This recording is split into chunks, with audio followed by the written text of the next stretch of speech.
So guys আসসালামু আলাইকুম। আজকে আমি নিয়ে নিলাম রুই মাছগুলো ফ্রাই করে নিলাম। দেখতেই পাচ্ছেন কত সুন্দর করে চমৎকার করে। সো গাইস আপনাদের কাছে আমি নতুন একটা রেসিপি দেখাবো, রুই মাছ দিয়ে পেঁয়াজ দিয়ে ভুনা করব। আর যদি অবশ্যই আপনাদের ভালো লাগে আপনারা লাইক করে শেয়ার করে সাবস্ক্রাইব করে। কত সুন্দর হয়েছে তরকারিটা, মাছগুলো কত সুন্দর ফ্রাই করা হয়েছে দেখতে পাচ্ছেন। আর তরকারিটা দেখেন কত চমৎকার হয়েছে। সো আপনাদের যদি অবশ্যই ভালো লাগে আপনারা লাইক করে শেয়ার করে সাবস্ক্রাইব করে অবশ্যই পাশে দেবেন। চলো, সো এখানে আমি নিয়ে নিলাম রুই মাছগুলো আমি এখন দিয়ে দেবো হলুদ মরিচ লবণ দিয়ে সুন্দর করে মাখিয়ে নেব।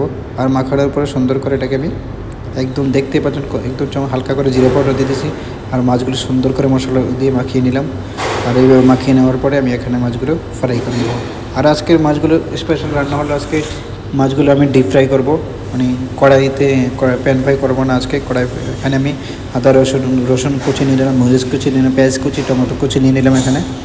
আর এখানে আমার হান্ডি অলরেডি রেডি হয়ে গেছে, দেখতে পাচ্ছেন রসুনগুলো দিয়ে দিলে রসুনগুলো ব্রাউন হয়ে গেছে। আর সাথে সাথে আমি দিয়ে দিলাম এখানে পেঁয়াজগুলো। আর পেঁয়াজটার সাথে আমি একটু লবণটা সাথে দিয়ে দিচ্ছি, ঠিক আছে।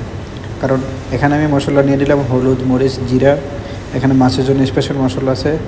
আর অবশ্যই আপনাদের যদি মাছের মশলাটা স্পেশাল লাগে এখানে আমরা স্পেশালভাবে মাছের মশলা স্টাফ নিয়ে আসি। সো এখানে রান্নাটা দেখতেই পাচ্ছেন সুন্দর করে মশলাটাকে সবসময় আপনারা রান্না করার সময় মশলাটাকে যত কষানো যায় সুন্দর করে পাকানো যায়, জ্বালানো আবার জ্বালিয়ে ফেললেও না। এখানে আমি মরিচ কুচি করে টমেটো কুচিগুলি দিয়ে দিলাম। আর এটার সাথে ভালো করে সুন্দর করে মাখা করে পাকিয়ে নেব। আর এখানে দেখতে পাচ্ছেন তত করে আমার মাছগুলো এখানে ফ্রাই করে রেডি হয়ে গেছে। মাছগুলি দেখতে পাচ্ছেন কত সুন্দর চমৎকার করে একদম সফট মানে কী আর বলবো। আর অবশ্যই আপনাদের যদি আমার ভিডিওগুলো ভালো লাগে আর ব্লগ ভিডিওগুলো ভালো লাগে আর রান্নাগুলো ভালো লাগে আপনারা অবশ্যই লাইক করে শেয়ার করে সাবস্ক্রাইব করে পাশে থাকবেন। আর অবশ্যই নিত্য নতুন ভিডিও আসবে প্রত্যেক দিন। আর কী বলবো, নতুন ভিডিও আসতেছে, আরও 4-5টা ভিডিও অলরেডি ইনশাল্লাহ আসবে। 2-4 দিনের মধ্যে রেডি হয়ে গেছে ব্লগ এডিটিং করার পরে আপনাদের জন্য চলে। সো গাইস মাঝখান দিয়ে আমি একটা কথা বলতে চাই, আপনাদের যদি অবশ্যই ভালো লাগে আপনারা লাইক করে শেয়ার করে সাবস্ক্রাইব করে পাশে থাকুন। এখানে আমি গ্রেভিটার জন্য গ্রেভিটা দিয়ে দিলাম। হালকা গ্রেভিটা পাকানোর পরে আমি দেখতে পাচ্ছেন মাছগুলো সুন্দর করে সাজিয়ে বিছিয়ে দিচ্ছি। হ্যাঁ, হাঁডিটার মধ্যে সুন্দর করে মাছগুলো সাজিয়ে দেবো। আর এইভাবে সাজিয়ে দিয়ে মাছগুলোকে আমি আরও 10 মিনিট পাকিয়ে নেব। অবশ্যই পাকানোর সময় খেয়াল রাখতে হবে যেন মাছের পিসগুলো না ভাঙে। আর আমি যেভাবে মাছগুলো ফ্রাই করেছি একটা মাছও ভাঙিনি, দেখতে পাচ্ছেন। আর এইভাবে মাছগুলো পাকানো হয়েছে কত সুন্দর করে চমৎকার করে। আর কী বলবো, সেই টেস্ট আর সেই স্বাদ হয়ে যায়, বিশ্বাস করবেন না।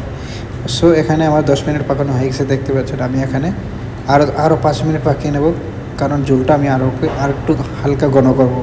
এখানে হালকা পানি লাগছে, এই জন্য আমি আরও একটু পাকিয়ে নিলাম। দেখতে পাচ্ছেন এখানে আমি পাকানো হয়ে গেছে, ধনিয়া পাতাটা দিয়ে দিলাম। আর দেখতে পাচ্ছেন এই যে ফিশ কারিটা কত সুন্দর হয়েছে, পেঁয়াজ দিয়ে টমেটো দিয়ে ভুনা করে মাছটা এইভাবে খেয়ে দেখতে পারেন। আর যদি ভালো না হয় তাই বলতে পারেন। আর তার স্বাদটা মানে